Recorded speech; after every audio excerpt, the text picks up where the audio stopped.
Madame, Monsieur, bonsoir. Vous suivez le journal Info Pacifique. Bienvenue au sommaire de ce journal.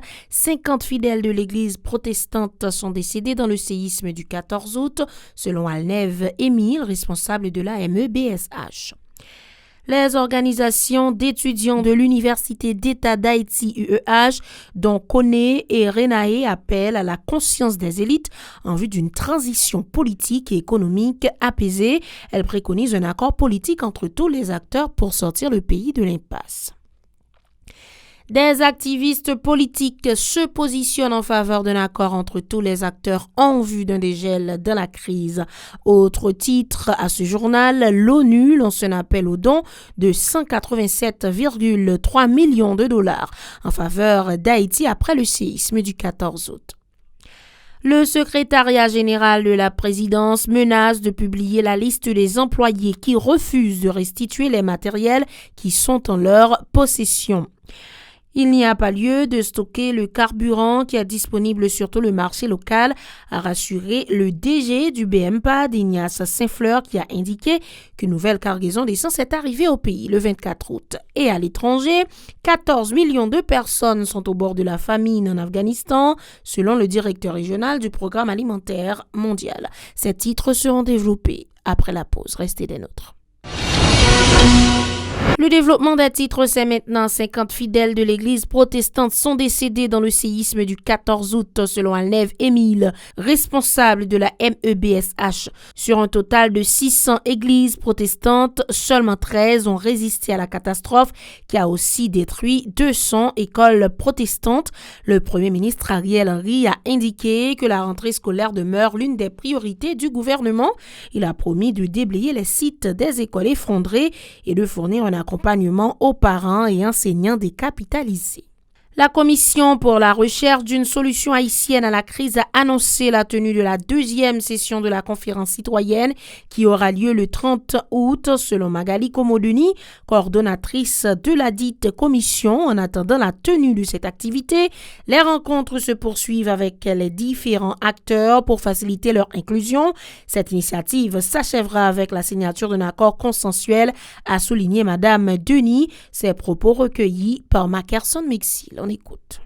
Nous prévoyons organiser deuxième session conférence citoyenne lundi 30 août.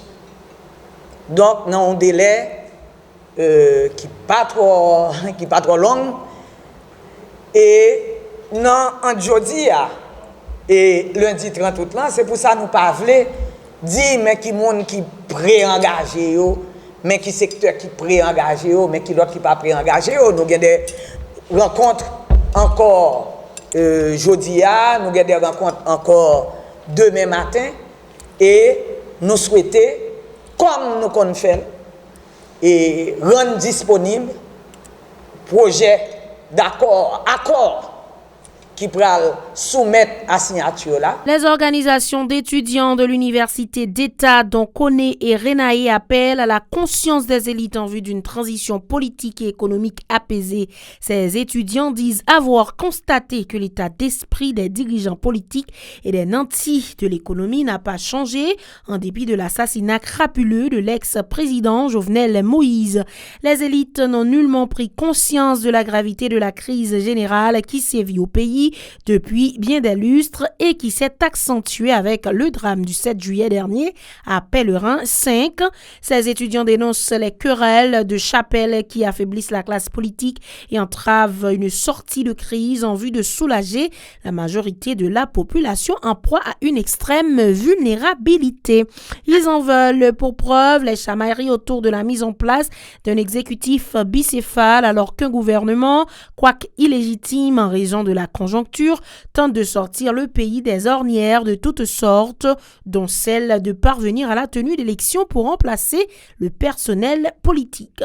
Par ailleurs, les responsables de ces organisations ont craché leur colère face aux manœuvres de toutes sortes, orchestrées par plus d'un en vue de ce qu'ils appellent la déstabilisation du pays. Ces étudiants de l'UEH qui se disent fatigués de la crise permanente pressent tous les acteurs de la vie nationale à trouver un accord accord pour sortir le pays du bourbier. Dans le cadre d'un consensus, ces organisations estudiantines appellent le Premier ministre Ariel Henry à envoyer des signaux clairs sur sa volonté d'apaiser la situation globale. Elles préconisent notamment la libération des prisonniers politiques et le renvoi des personnalités décriées dans son entourage. Autre information à ce journal, l'activiste politique Mardoché Saint-Louis exhorte les autorités gouvernementales à accélérer l'enquête sur l'assassinat de l'ex-président Jovenel Moïse et ce concernant les massacres perpétrés dans la région métropolitaine de Port-au-Prince. Lors d'une conférence de presse le 25 août, le militant a indiqué que les résultats de ce type d'enquête ne sont toujours pas connus. Il met en garde contre toute velléité de reléguer ces dossiers aux oubliettes. Écoutons ces déclarations recueillies par Hirsch Résil et Wilkins Moïse. Premièrement, on a demandé à responsable de l'ombraille institution qui était là pour nous fournir les résultats d'enquête sur différents massacres qui fait dans le pays, qui juste dans Jovenel Moïse. Plus loin, l'activiste préconise une gestion rationnelle de l'aide réservée aux sinistrés du Grand Sud. Des dispositions doivent être adoptées en ce sens pour ne pas pénaliser davantage les victimes. Mardoché Saint-Louis souligne que les ONG sont sur le devant de la scène dans le cadre de l'assistance à accorder à ces personnes. On l'écoute. On a demandé ça, premièrement. Et deuxièmement, on a demandé à tirer l'État qui n'est pas capable encore. Qui baille ONG place maladroitement. Parce que nous remarquons que c'est ONG qui prend place l'État qui fait ça et vous voulez. C'est nous avec frères nous qui sont victimes dans le tremblement de terre 14 d'août. Nous avons demandé, tant plus souvent, faites tout ça et vous connaissez pour frère Axel nous jouer un soulagement. Parce qu'ils ne sont pas capables. Pour sa part, l'activiste Bleus Robinson dénonce la précarité des conditions de vie de la majorité de la population. Selon le militant, les dernières catastrophes naturelles ont été un coup de massue aux déshérités. Il plaide en faveur d'actions urgentes et concrètes en vue de les soulager. Ces propos au micro de Hirsch Résil et Wilkins Moïse. Suivons. Juillet passé, l'État a un déficit budgétaire qui est évalué à 173 milliards d'euros. Donc, vous avez constaté raison, le déficit budgétaire ça y est. Et côté Banque centrale, injecté 40,2 milliards de gouttes pour combler le déficit budgétaire ça. En passant par un accord cash management qui est évalué à 13,5 milliards de gouttes, donc il vient péter le plafond, donc ça veut dire que nous avons une situation extrêmement alarmante et grave économique.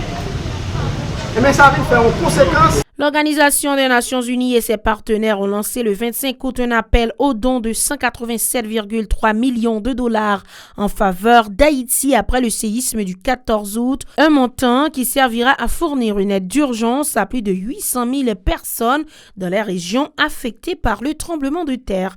L'assistance humanitaire consistera notamment en nourriture, eau, en abri et en assainissement.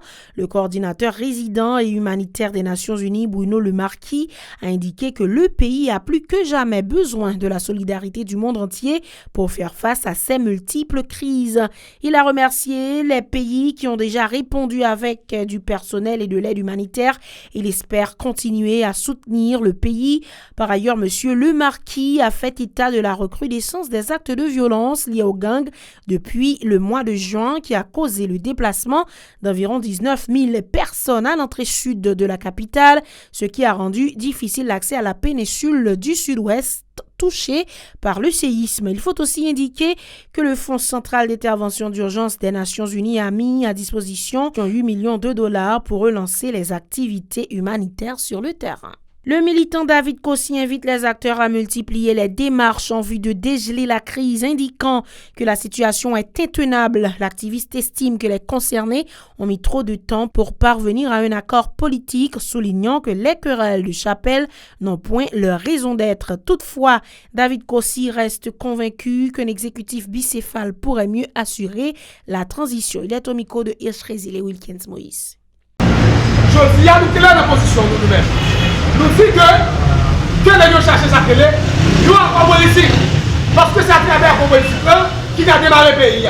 Moi-même, au niveau des regroupements d'organisations syndicales avec organisation de base, nous avons ici, madame, 72 heures de temps. Si nous pas d'autres pays ont l'accord politique, nous-mêmes, nous avons dit toute organisation de base qui est dans l'opposition, n'a pas prévu par nous. D'ailleurs, nous avons soufflé encore. La presse, bon misère, bon angoisse, hein?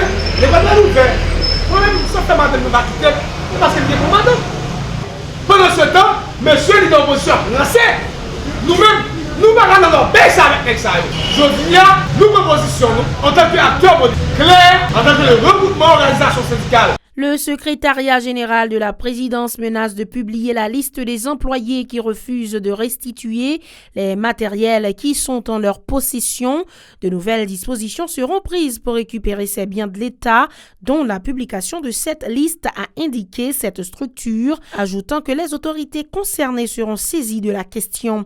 Un délai de 72 heures à partir du 23 août avait été accordé aux réfractaires qui avaient déjà fait l'objet d'un avertissement le 23 juillet dernier, selon un communiqué portant la signature du secrétaire général de la présidence, Lionel Valbron. Une nouvelle cargaison de 200 000 barils de gasoline et de 45 000 barils de kérosène est arrivée au pays le 24 août, a informé le Bureau de monétisation des programmes d'aide au développement, BMPAD. Le bateau a jeté l'ancre au terminal de Tor à Carrefour. La livraison du carburant se fait à Torland, puis à Vareux. Cette cargaison va aider à pallier la sensible pénurie d'essence que confrontait le pays. Pour le DG du BMPAD, Ignace Saint-Fleur, il n'y a pas lieu de stocker le carburant qui est disponible sur tout le marché. Et à l'étranger, 14 millions de personnes sont au bord de la famine en Afghanistan, selon le directeur régional du Programme alimentaire mondial PAM. La crise afghane a fait quelques 550 000 déplacés à l'intérieur du pays. Des milliers de personnes ont afflué vers la capitale afghane où des camps de fortune se multiplient dans des conditions sanitaires déplorables. Sur le terrain, les organisations humanitaires internationales démunies alertent une situation chaotique et sur les risques croissants de famine. Selon l'organisation, près de 14 millions de personnes sont menacées par la famine sur une population afghane totale estimée à près de 39 millions de personnes et la situation humanitaire dans le pays va s'aggraver. Voilà, madame, monsieur, la fin de ce journal. Merci de l'avoir suivi. Restez des nôtres pour la suite de la programmation.